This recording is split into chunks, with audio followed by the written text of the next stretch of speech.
Welcome to online lecture series Inorganic Chemistry, and we are discussing the introduction to the bioinorganic chemistry.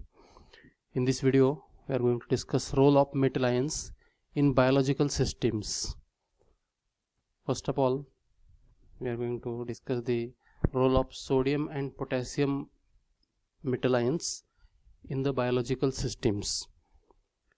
Now, two alkali metals, sodium and potassium, these are very important and play a vital role in biological systems. Now, both these ions are strongly solvated in water, and our body obtain these ions from plants, from fruits, vegetables, etc. Common salt, it is the most important source of sodium in our daily diet. Potassium, it is present in coffee, tea, then coca, then dried beans, molasses, green leafy vegetables, milk, fish, bananas, orange, pineapples, potatoes, etc. Now, daily requirement of sodium chloride is about 5 to 10 gram, and daily requirement of potassium for our body, it is 4 gram. So for sodium chloride, minimum requirement is 5 to 10 grams, and potassium, it is required for our body, daily requirement for potassium, it is 4 gram. It's approximate.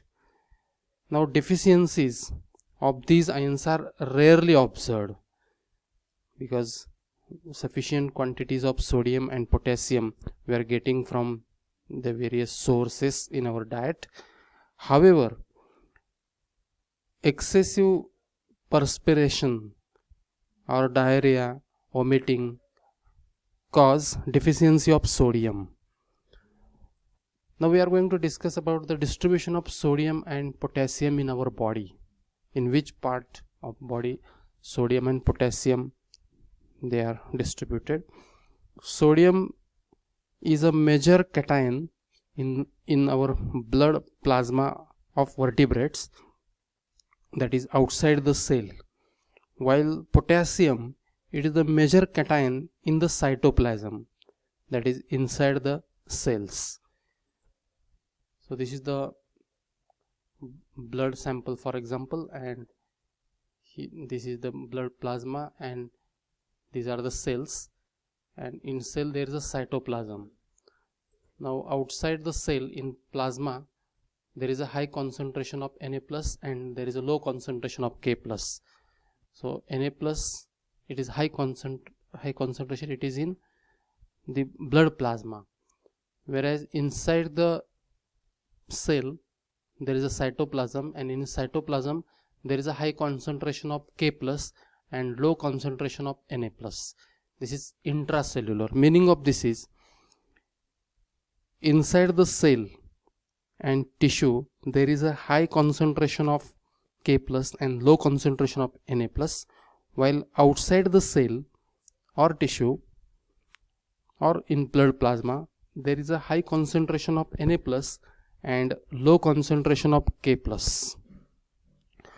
Now the difference in Na plus and K plus concentration inside and outside the cell creates a potential difference across the cell membrane, and this allows nerve fibers to conduct impulses and the muscles to conduct the muscles to contract. So muscle contraction and conduction of impulse, these functions are occurring smoothly because of the difference in concentration of Na plus and K plus inside and outside the cell. Now what are the functions of sodium and potassium? There actually sodium ion and potassium ion, these two ions plays very important functions in the metabolic activities of the humans, and the metabolism of sodium potassium have been intimately related to certain fundamental physiological mechanisms. In detail mechanism we are not going to discuss in this chapter. It is the beyond the scope of this syllabus. Okay, now first function of sodium and potassium is maintenance of normal hydration and osmotic pressure. Now the main function of potassium ion and sodium ion in the body is to maintain the normal osmotic pressure of the different body fluids throughout the body, and thereby to protect body against excessive loss of fluids.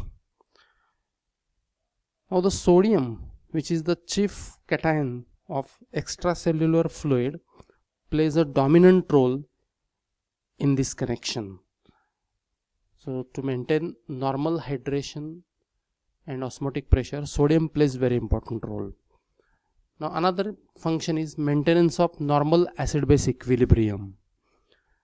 The sodium salts and potassium salts with the corresponding weak acids are generally formed the chief buffer systems in within the cell and outside the cell, that is in blood plasma or within the cell, and these buffer systems play a vital role in the regulation of pH of various fluids under various physiological conditions. So because of formation of buffers by the salts of potassium and sodium, there is a help to maintain the pH of fluids within the body. Now third function is transport of carbon dioxide. Both sodium and potassium ions are playing very important role in the transport of carbon dioxide gas. Next function is neuromuscular irritability. Both sodium and potassium play an important role in maintenance of normal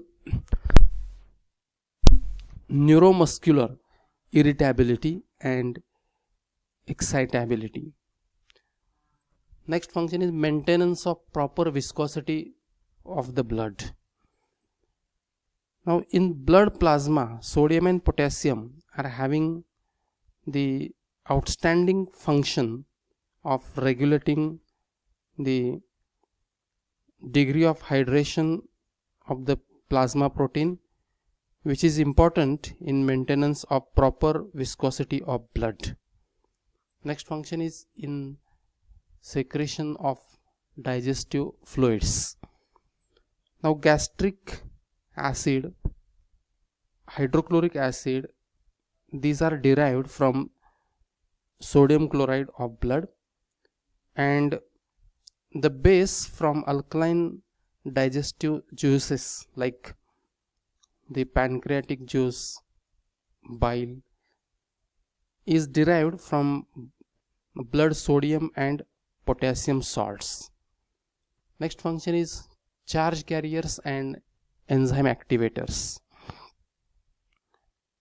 Now sodium and potassium ions, these are charge carriers and are structure promoters for both protein and polynucleic acid. Now potassium ion especially is an enzyme activator. Next function is excretion. Now both sodium and chloride get excreted mainly by kidneys in the urine,